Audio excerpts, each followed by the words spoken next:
It is a summation of more than 20 years of research on one subject, and that is why some people do so well in life, while so many more do not.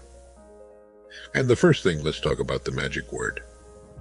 The experts call it the most important word as far as the results we get from life are concerned in this or any other language, and that word is attitude. It is our attitude toward life which will determine life's attitude toward us.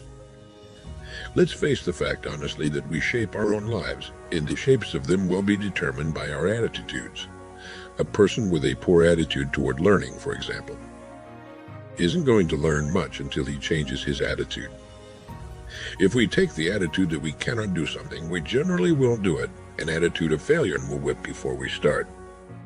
So we know then that what we receive from life, what we accomplish or fail to accomplish, is due in large measure to our overall attitude.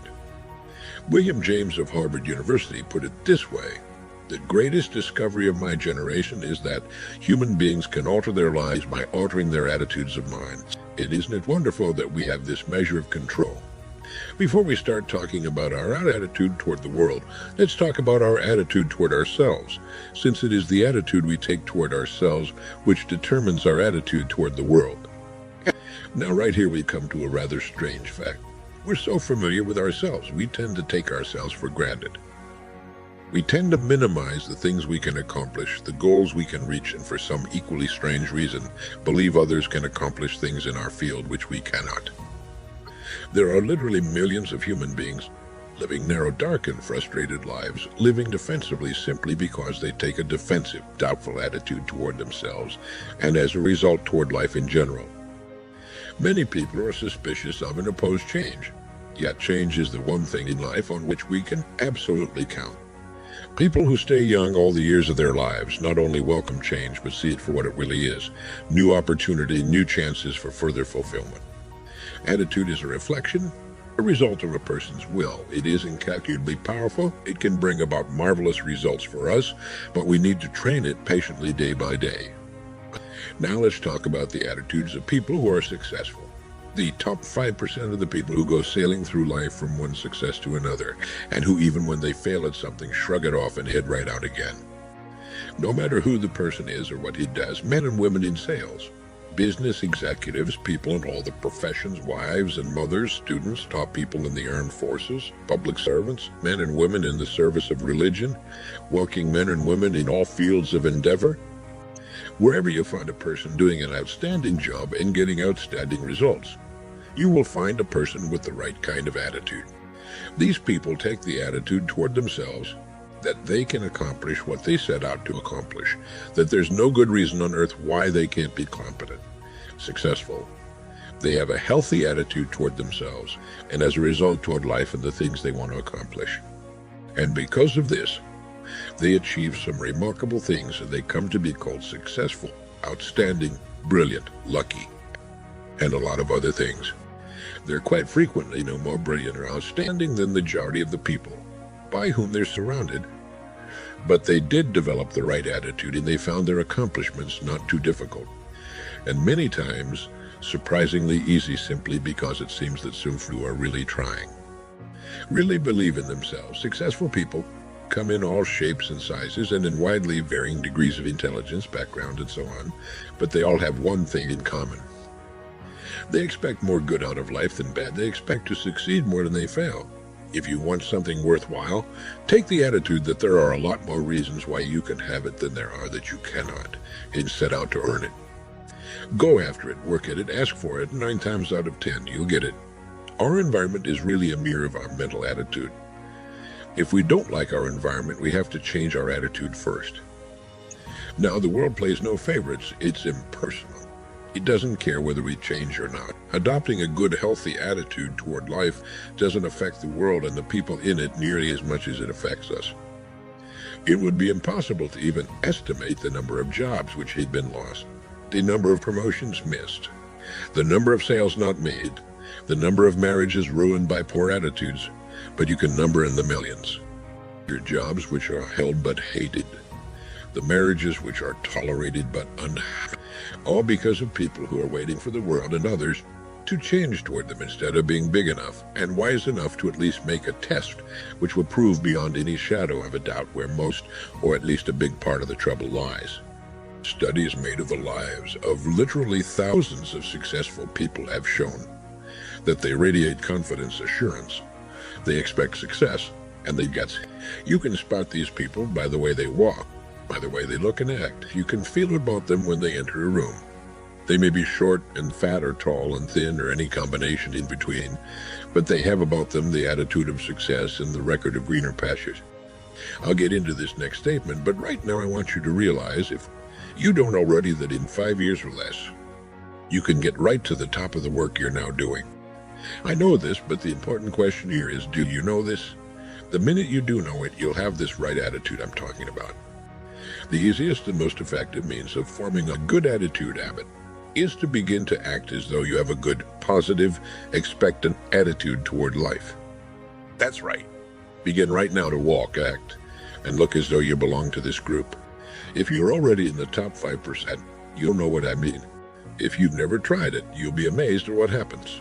Actions trigger feelings just as feelings trigger actions.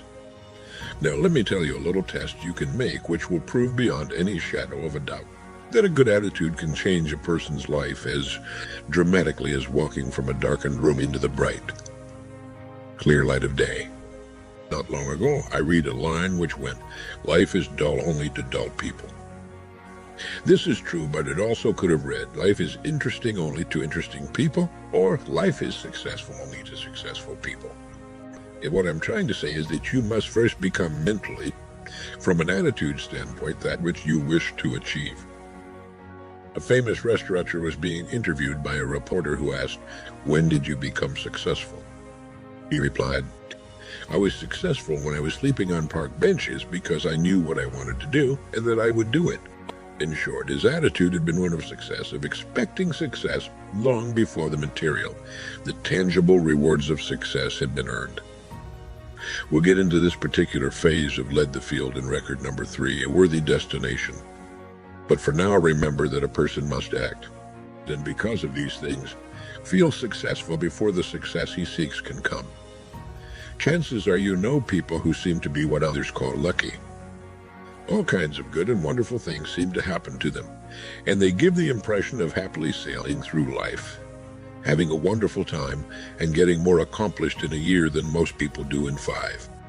This has been figured out fairly scientifically, and if anyone will conscientiously go about the test I'm going to recommend and stay with it every day for the next 30 days without fail, that person can join this small, happy, and extremely productive group of people. They'll find themselves becoming lucky, as they say, and most of their problems will pretty well take care of themselves. Of this you can be sure. The results will be nothing short of amazing. How? It makes no difference how good a person's attitude has been in the past. Anything can be improved upon, and it's the small refinements upon something already good that... Here's the test for the next 30 days.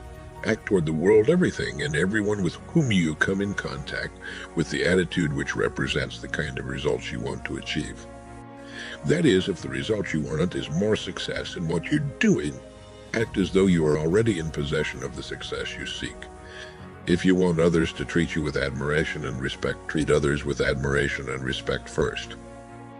Have you ever stopped to think of this? Every human being on earth is the most important human being on earth as far as he or she is concerned. You may never get anyone to admit it, but it's a fact. So, for the next 30 days, treat every person with whom you come in contact as the most important person on earth, remembering as you do so that as far as that person is concerned, he is now the reason.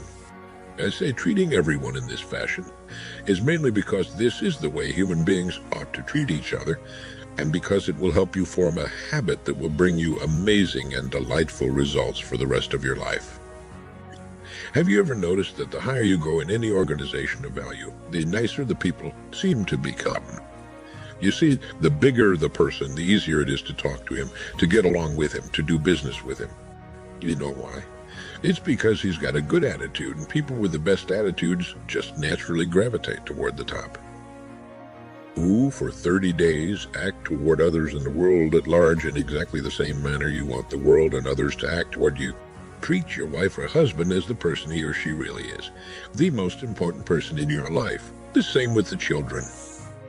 Carry out into the world each morning for 30 days the kind of attitude you would have if you were the most successful human being on earth, and notice how it quickly develops into an habitual attitude. When a person does this, he should realize he has already placed himself on the road to what he seeks. He is right now in the top 5% of the people in this or any other country. He has prepared the ground and planted the seed. He has made of himself a magnet, an embodiment of that which he seeks. Before metal can be cast into a desired shape, the mold, the expectant receptacle, must first be fashioned. Before a building can be erected, the excavation must be made and the foundation laid. Before a person can achieve the kind of life he wants, he must become that kind of individual. He must think, act, talk, walk, and conduct himself in all of his affairs as would the person he wishes to become. He is then actually that person, and the things that person would have and do would naturally come to him almost immediately. A change would be noticed. Irritations that used to frustrate and annoy disappear. When some less informed individual gives you a bad time, stay on the track. When someone cuts in front of you with his car or acts in any other manner that shows his ignorance and lack of courtesy, don't permit yourself to drop to his level. Pity him, for that's what he really deserves. That's the very group a person doesn't want to belong to. And if he acts like them, well, let's face it, he belongs with them. There's nothing in the world that men, women, and children want and need more than the feeling that they're important, that they're needed and respected. They will give their love, their affection, their respect, and their business to the person who fills this need. So the magic word is attitude. In summing up a few points to keep in mind: 1, it is our attitude at the beginning of a task which more than anything else will affect its successful outcome. 2, it is our attitude toward life which determines life's attitude toward us. 3, we're interdependent. It is impossible to succeed without others, and it is our attitude toward others which will determine their attitude toward us. 4, before a person can achieve the kind of life he wants, he must become that kind of individual. He must think, act, talk, walk, and conduct himself in all of his affairs as would the person he wishes to become. 5, the higher you go in any organization of value, the better will be the attitudes you'll find. 6, your mind can hold only one thought at a time.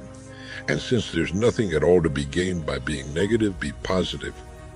7, the deepest craving of human beings is to be needed, to feel important, to be appreciated. Give it to them, and they'll return it to you. 8, look for the best in new ideas. As someone said, I've never met a person I couldn't learn something from. 9, don't waste valuable time broadcasting personal problems. It probably won't help you. It cannot help others. 10, don't talk about your health unless it's good. 11, radiate the attitude of well-being, of confidence of a person who knows where he's going. This will inspire those around you, and you'll find good things will begin happening to you.